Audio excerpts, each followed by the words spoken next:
Good morning, it's Saturday 15th of July 2017. This is Sylvia Shivamurthy and you're listening to the newspaper reviews on www.r1eng.com. Let's now look at the paper highlights from today's newspapers. The top highlight in Daily News says, Court issues interim injunction on Abhay Rama. The Colombo District Court yesterday issued an interim injunction preventing Chief Incumbent Venerable Muruthuttuvai Anandathera from utilizing Narayanpeta Abhay Rama temple property for political, commercial and trade union activities. This order will be effective until the final determination of this lawsuit. Sri Lanka-Bangladesh leaders meet. Boost for economic and trade relations, new agreements signed.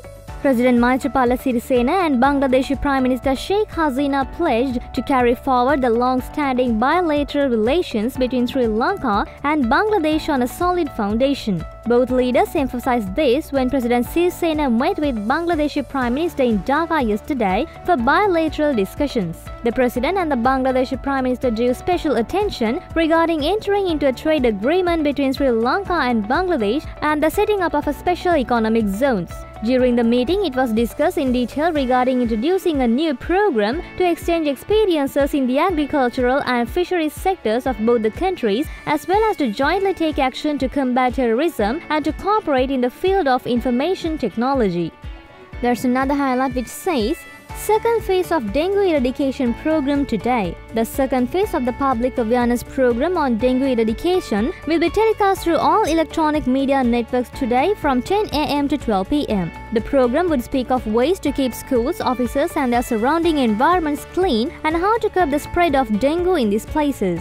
The program launched by Ministry of Finance and Mass Media and the Department of Government Information has worked together with all media institutions, telecom companies and the Ministry of Health, Nutrition and Indigenous Medicine to coordinate the program. Let's now look at the paper highlights in Daily Mirror. The top highlight says, UN Rapora urges government to repeal PTA. While calling for the replacement of the Prevention of Terrorism Act, UN Special Rapporteur Ben Emerson yesterday asked the government not to allow the process of accountability to be diverted by the retrograde elements in the security establishments and their allies in the government.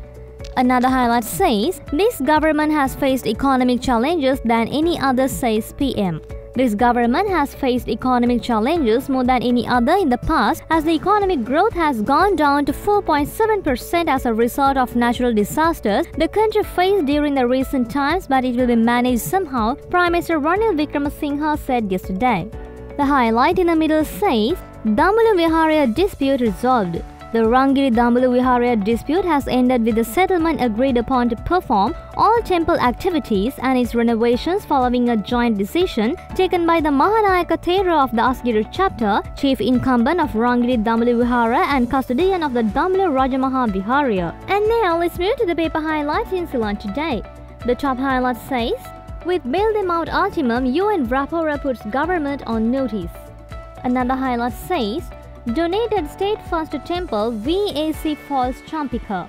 Convener of Voice Against Corruption, JVP Politburo member Vasantha Samarasinghe has charged that during Minister Champika Ranawaka's stint as the Minister of Power and Energy, millions of rupees from funds of Sri Lanka transformers had been given away to temples as generous donations. He alleged that similar to the actions of Minister Ranawaka back in 2011, the current Minister of Power and Renewable Energy too had donated money to various temples from the coffers of the same firm. The highlight in the middle says, Court prohibits political and TU activities at Abhay Rama. The Colombo District Court yesterday issued an interim injunction prohibiting the Narayanpeta Abhay Rama temple being used for political and trade union activities. That's all for today's newspaper highlights and we'll get back to you with more news tomorrow. Thank you.